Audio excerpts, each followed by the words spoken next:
آئیے خبر شامل کرتے ہیں ننکانہ صاحب سے ملک جعفر کی اس رپورٹ میں۔ ڈی پی او ننکانہ بلال افتخار کا پولیس خدمت مرکز کا وزٹ۔ خدمت مرکز کاؤنٹر پر عوام الناس کو دی جانے والی ممکنہ سہولیت کا جائزہ لیا۔ دوران visit I T control room per I T initiative check کیے۔ انچارج فرنٹ ڈیسک اور انچارج آئی ٹی نے کنٹرول روم کی جدید اصلاحات کے متعلق ڈی پی او کو بریفنگ دی۔ ڈی پی او نے پکار 15 safe city project traffic police کے ڈرائیونگ سکول اور مالخانہ کا بھی وزٹ کیا۔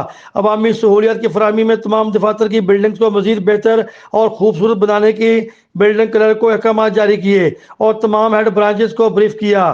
ڈی پی او ننکانہ نے کہا کہ خدمت مرکز کاؤنٹر پر آنے والے تمام معزز شہریوں سے حسن اخلاق سے پیش آئیں۔